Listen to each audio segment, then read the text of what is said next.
Should anyone care about the Subway Series? You are Locked On Yankees, your daily New York Yankees podcast. Part of the Locked On Podcast Network, your team every day.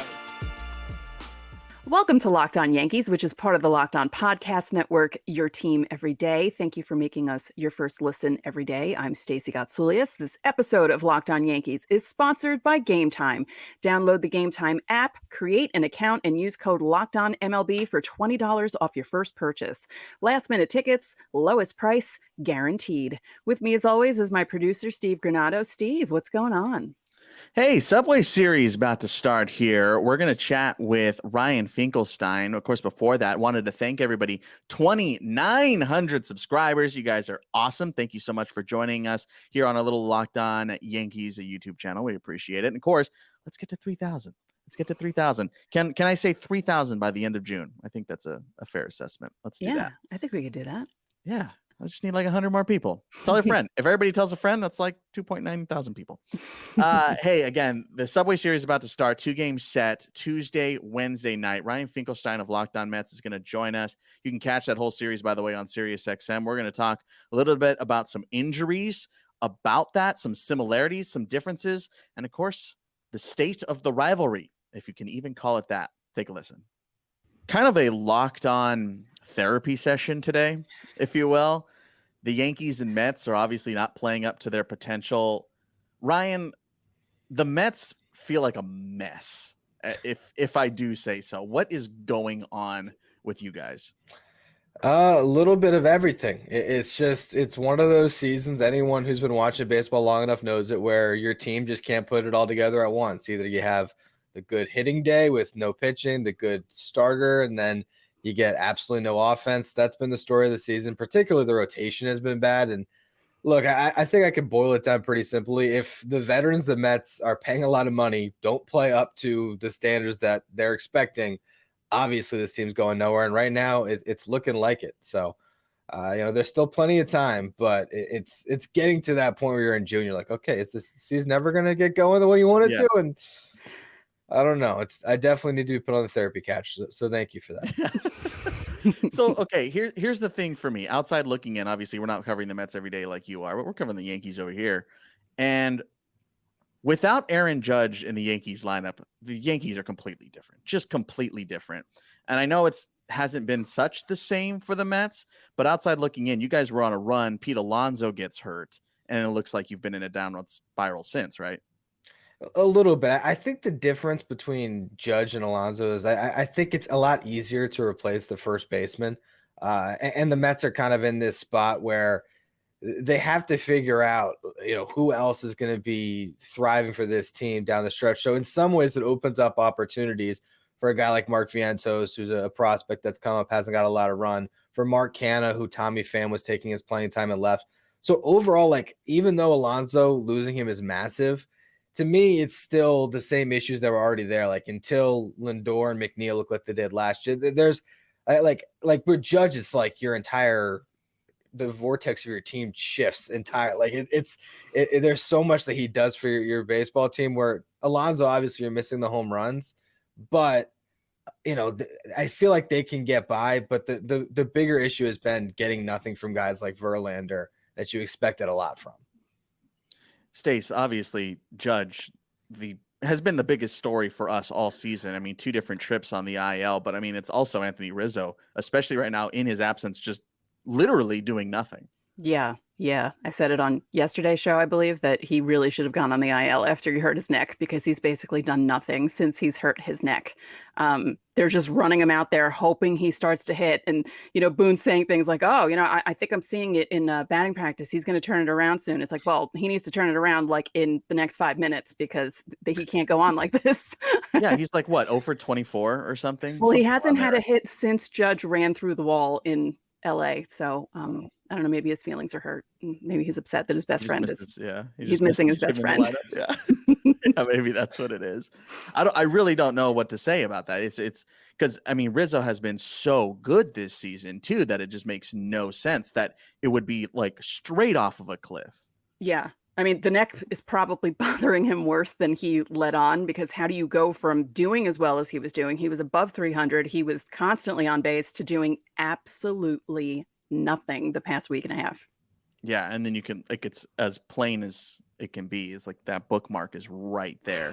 It's right when he got hurt at first base. So, Ryan, you had mentioned that you guys aren't getting like the veteran production, right? And I think where the Yankees differ in that regard is the Yankees have veteran production. They're just physically not there, right? We mentioned Judge. Bader's not there. Stanton has been missing pretty much the whole season until recently. Josh Donaldson has been gone pretty much the whole season until recently. Like, it's bizarre how many injuries the Yankees have had this season. Yeah, for sure. I think, it's funny you mentioned the neck thing, because Starling Marte had a neck injury earlier this year, and he did the same thing. He like played through it. Why are these guys playing through neck injuries? Because I don't know, maybe you need your head in your neck to see a baseball. Hello? Maybe. I don't know. It could be because there was a 2-3 week, maybe even a full month stretch where Marte looked like a shell of himself, and now he's kind of pulling himself out of it. But yeah, it's funny because the Mets, I think for the most part, for their position players, have had pretty decent injury luck. There hasn't been a lot of guys cycling in and out. For them, it's the rotation. The rotation was ravaged early, and it's like they've gotten some of their guys back, but they're still waiting on Jose Quintana. And then with Verlander and Scherzer, they just had such a weird season where I think Scherzer is finally in a good rhythm. But Verlander, I mean, he's 7 starts in, and 3 of them have been bad. So we'll see. I imagine he turns it around, but old rosters get hurt. Yeah, go figure. Hey, you're talking to a Lakers fan, so I know all about that. Stace, like obviously we're going to be talking about this series over the next couple of days here on Locked On Yankees, but like, do you anticipate this kind of being a dud of a Subway series, considering there's no Judge and no Alonso? Yes. I feel like it's going to be like the Red Sox Yankees series, where it's going to be like, that was just so boring to me this past weekend. The winning team in all 3 games only scored 3 runs. Like, the pitching was pretty good, but like the offenses just didn't do anything. There was nothing exciting about the games. And I feel like, yeah, with those 2 out, because, those are usually the guys they show on the promos for the big Subway series games, and they're not in. And I feel like it could be a dud. But then again, you could have a case where someone like, Billy McKinney hits a home run or something like that. Like, or robs one out of nowhere. Yeah. You never know what's going to happen. But I don't know. Ryan, how do you feel about this? How do you feel about the 2-2 series now? Do you miss the 3-game weekend series where they were constantly on Fox and ESPN? Or are you? I feel like it would be cool if they would do just like, what would actually be cool if they did one at each ballpark twice a year. That'd be kind of cool. Yeah. Mix it up. Just do something to make it a little more unique. I don't know. The fact that there's so much kind of built around it, that there's an off day on each side of it, that it's supposed to be this big spectacle. And look, maybe the pitching matchups give us that, but yeah, if it's, Billy McKinney and Tommy Pham are the headliners, I guess this isn't as exciting of a Subway series as, of course, Alonso and Judge.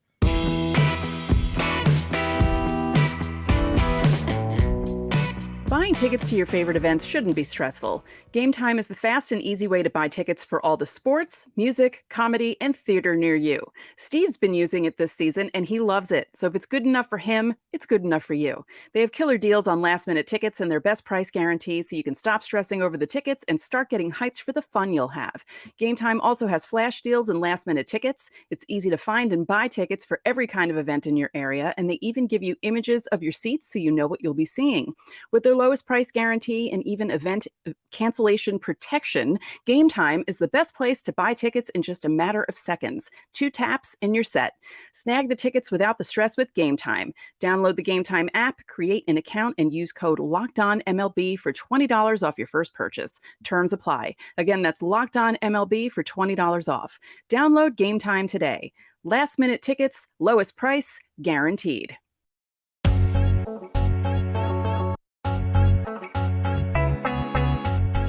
I kind of wanted to touch on this. Obviously, I'm on the West Coast. I've said that 10 trillion times. But so I don't get to see firsthand the Yankees-Mets rivalry. What is it like right now? Ryan, let's start with you from your Mets perspective. Obviously, over the last few years, the Mets have gone through a massive transformation. What do you see the fan bases kind of colliding like right now with these two franchises? I felt like last year there was a little bit of steam in it because the teams were really good. And so it was like, I mean, there was large stretch of the season where they had, if not the best record in their respective leagues, I mean, one of the best records. So when you're looking at it that way, and it's these teams that are, spiraling towards 100 wins, it's like, all right, like there's some momentum here. Who owns the city? If the Mets are a, third, fourth place team and the Yankees have a couple teams ahead of them in the division, I mean, like a battle of third place teams. It's just it's not the same thing. And as much as there's always like that baked in Yankees Mets rivalry, I've always been one. Maybe it's because I don't live in New York, where I still look at the teams in the division as the ones that you're like. I don't hate the Yankees the way I hate the Braves. Right. I don't hate the Mets the way I hate the Red Sox. Yeah, why would I? It's they met in the World Series once, and other than that, they're really never going to play a game that's that significant until we get a second Subway World Series, which would be awesome. And last year, I think the reason why there was that kind of steam there is because we thought for a minute, oh, this could be a year where it's possible. Well, yeah, at one point last year, you had both LA teams and both New York teams in first place. And I think it was like May, but still everyone's like, wow, this is the first time this has happened in how long? And then, things change. But it's true. I pay more attention to the division rivals than the Mets. Like they try to build it up to this whole rivalry thing. And because I'm in New York, I see it. The local newscasters or sportscasters will really try to make it dramatic and build it up. And the newspapers try to do that in sports radio. And it's just like, it's 27 years of this, 26 years of this now. And it's just, maybe we need a break. To make it exciting again. I feel like there needs to be like a 4 or 5 season break and then start doing the weekend series again and then make it like more exciting. Wow, the old Ross and Rachel try and get them on a break here.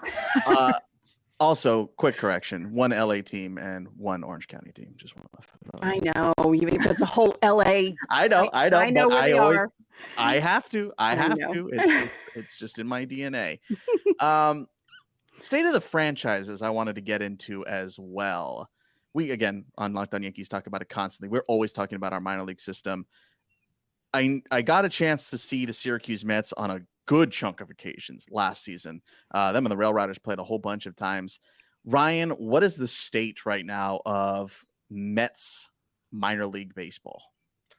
Well, I think we're seeing it make its way up to this big league team. Like you're going to see, if you want to talk about like a box office player for this series, Francisco Alvarez is about as fun of a rookie as you're going to watch right now. He loves to pimp his home runs, flex his muscles as he's running the bases. He's always got a big smile on his face. He looks every bit the 21-year-old that he is. There's him, there's Brett Beatty, there's Mark Vientos on the big league roster, Ronnie Mauricio, another prospect who's been in Syracuse all year, who's got a lot of hype around him. So there's this wave of prospects that's just coming up. For me, what I'm excited to see is suddenly kind of out of thin air this season, a little bit last year, particularly this year, you've seen some guys like Mike Vassell, Dominic Hamill, Christian Scott, some of these pitching prospects that have been really kind of taking a leap. And I know the Mets have been pouring money to building what every team wants. They have to call it pitching labs. That's what you want, right? Your team to be able to develop pitching. I don't know if the Mets can yet, but it certainly looks a lot better than it did 2 years ago. So what you have to hope, if you're a Mets fan, is the fact that Steve Cohen is pouring resources into development, that those, a dollar spent will pay dividends in the future. But to me, it's still too soon to say, oh yeah, because they spent money, it's going to be fixed. I got to actually see one of these guys come up instead of Tyler McGill taking the ball every 5th day and giving up 6 runs. That's not going to show me much. Sure. Yeah. I feel like the Yankees are in a bit of a similar conundrum. Like they obviously have been able to churn out prospects, but they've also sent those prospects out, which really hurt them and are really hurting them this season. All the trade deadline moves have really hurt the Yankees this season. Losing guys like Hayden Wesneski and losing Ken Wall to Chuck, losing all these prospects. And now you're going, oh, well, he's hurt, and there's no one to come fill those voids. So it is really bizarre. And I think the Yankees have done a good job of developing pitching in their own right. They've definitely done that in the bullpen. That's for certain. Their bullpen is one of the best in baseball on any given night, even without a bona fide closer. I know you have that pain as well. But it is interesting because I think Sam Breen has done a really good job. The new director of pitching, he was hired in the offseason of 19 into the 2020 season. So he really hasn't had a whole bunch of time to get these guys going. And then they trade away the top guys. So, but I mean, the guys in AA right now are ridiculous. We've been talking about them all season long, so I won't bore you with the details. But yeah, it's really magnificent how they've been able to do that. I didn't get a chance to ask you, Ryan. I guess you kind of touched on it, thinking that this series might end up being a dud. But do you have any bold predictions or anticipations for this quick 2-gamer in the middle of the week? Bold predictions on this series. Let's see here. One of Scherzer and Verlander will be good, and one will be awful. That's not bold. You're right, Not. that's I not guess the bold. good side might be bold. Yeah, Scherzer will be good. Verlander will be bad. I don't know. I don't have any bold predictions. To me, it'd be bold to say the Mets are going to sweep this series, but I have no faith in that. I mean, they've been on a free fall. They've won, was it one of the last 9 or something like that? So I don't know. This is a Mets team that you don't know what version you're going to get. So, Stace, is this going to be the worst Subway series in recent memory?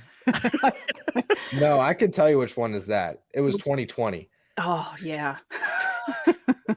It was like, I'm pretty sure Tom Seaver passed during that series, and like Ahmed Rosario had a walk-off hit with a bunch of cardboard cutouts in the ballpark. It was so awkward and just, yeah. Imagine trying to build up the hype on a Subway series when no one's there. Yeah, that was that whole season was so weird. But yeah, I almost forgot about that. You reminded me of it because 2020 is such a blur that I don't really remember much of what happened that year. So yeah, gosh, I remember specifically in that 2020 season, again, West Coast guy, whenever you go to Angel Stadium still, and they play like, whatever montages and things like that, in those hype videos is Mike Trout's 300th career home run, which he did in an empty ballpark.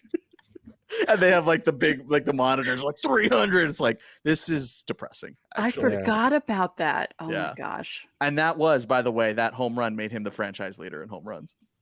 Like, cool. Great. A solo shot against the Mariners on July 15th in front of nobody. Great. This is exciting. 2020, man. Hot take. Weird year. Yeah. That's my hot take. Hey, you know what? Why not? Someone's going to throw a no over these next 2 days. Wow. Well, it's not going to be either of the Yankee starters. Just because both teams are not hitting. That's right. Yeah. Someone's going to get no hit. Actually, yeah, no. I could actually see that. I could see one of the matchups like where both pitchers have like a no going to like the 5th or the 6th because both offenses can't do anything. That could be a thing that we see. How about some ones? How about a combined no? An actual no is too exciting. Yeah, that's Severino gives you 4 no-hit innings with like 100 walks, pitches. and then the bullpen closes it out. But the Mets can't score. They go Holmes, they go Marinaccio, they go Wandy, and then Wandy goes an inning. Yeah, King closes it. King closes it out, and it's like, wow, 5 pitcher combined no. That was great. 1-0 on an air. If I just guessed that, I'm a genius. We'll see. 2-game set. Sevy, Scherzer, Cole, Verlander. Ryan Finkelstein, thanks for hanging out with us today here on this Locked On crossover. Absolutely, guys. Want to thank Ryan Finkelstein again for joining us here on the Locked On crossover. Super fun to talk with Ryan. He's a great guy, and I always like his takes. He's a very well-spoken guy and very even-keeled for a Met fan. But then again, as he said, he's not in New York. He's a Mets fan who lives in Florida. So it's different. There's a difference. So he's very, it's very refreshing. Yeah. The Subway Series, of course, starts Tuesday night. That's tonight on SiriusXM. Download the SiriusXM app, and you can get yourself a free trial. Of course, leave your questions in the comment section. We're doing something a little different, by the way, with those. Just reply to the pinned tweet. That way I don't have to search through everybody's comments every day. at the end of the week. So if you want to get your questions answered by Friday, that's what you have to do now. Drop them in the reply to the pinned tweet on this YouTube video. Of course, coming up here in just a second, hot, cold, and heating up, pitching matchups for a brand new series.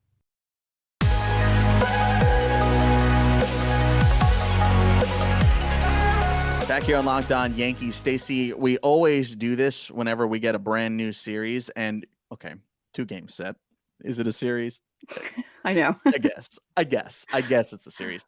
But we got to go ahead and do this, Stacey. Hot, cold, and heating up. Who on the Yankees is hot? Domingo Germán.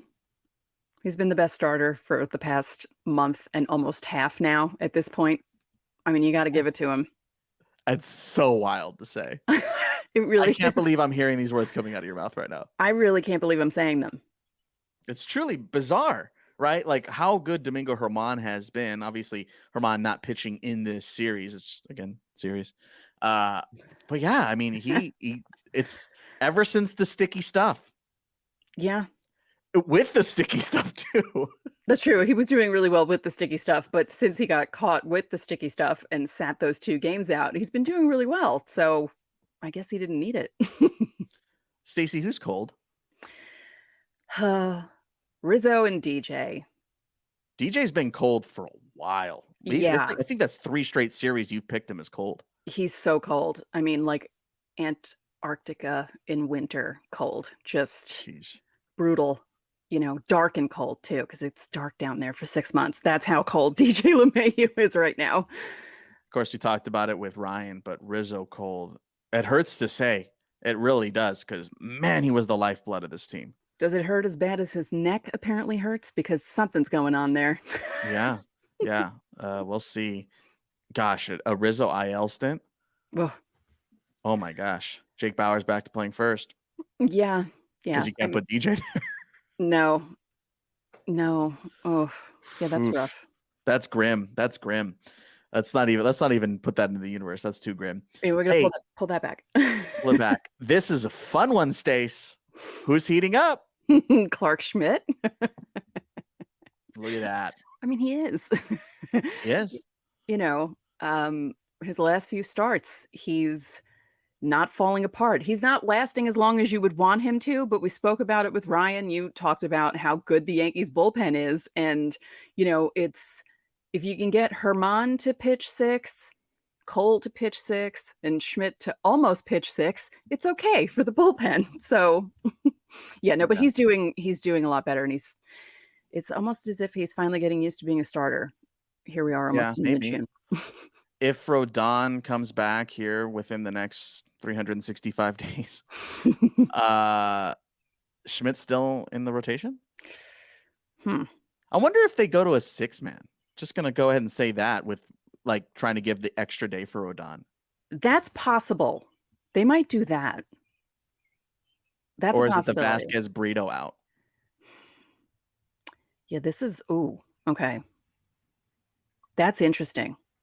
Because it would be kind of rough for them to be like, thanks, go to the bullpen now. See ya. Yeah. Be the long man. Pitch every 4 days. Yeah.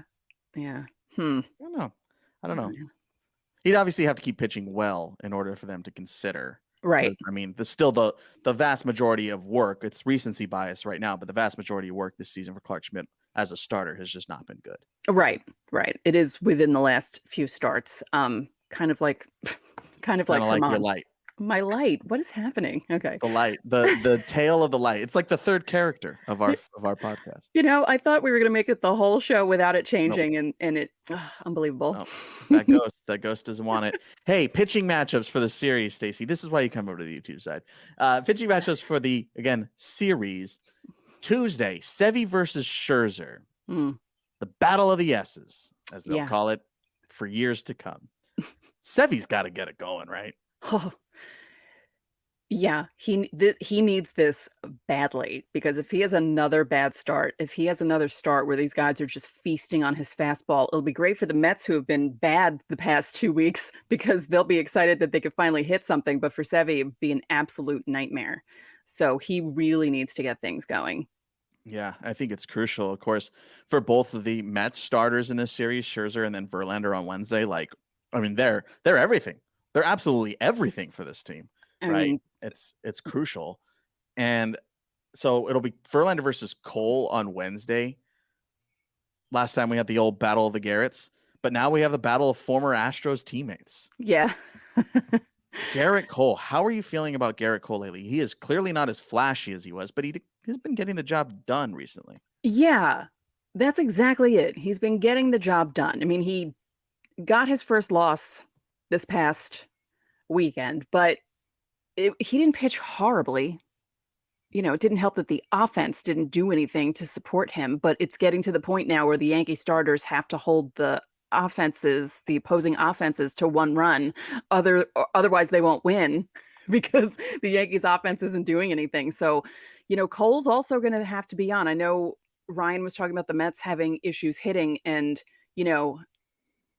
they lost 8 in a row before winning against the Pirates. So you would think going into this, the Yankee pitchers will be feeling better about it, and Yankee fans will probably be pumping their chests thinking that they're going to walk all over the Mets, but it feels like one of those series that it could go either way. You calling this a must sweep? Yes, but only because of how bad they've been doing lately.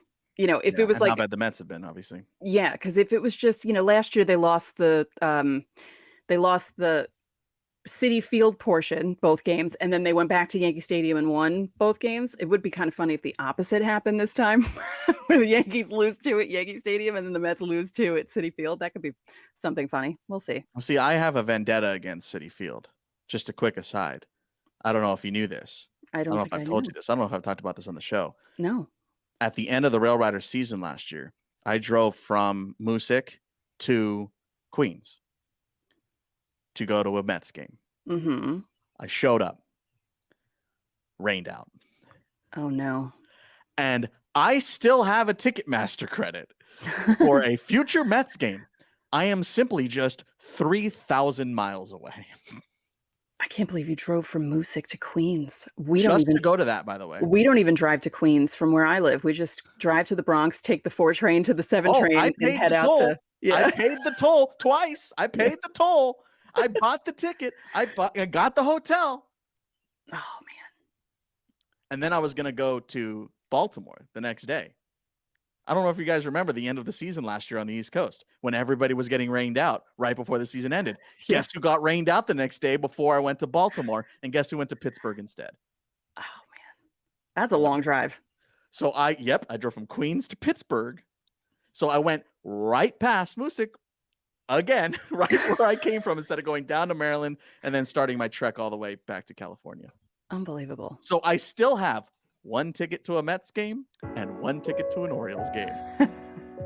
Anyway, that's it for my gripe. And that's it for the show. You can catch the whole series on SiriusXM coming up on Wednesday's show. Of course, we're going to recap game 1, tell you how Sevy and Scherzer went. So make sure you hit subscribe here on YouTube or on our audio side. And that's going to do it for today. I'm Steve Granado. And I'm Stacey Gotsoulias. We'll see you tomorrow.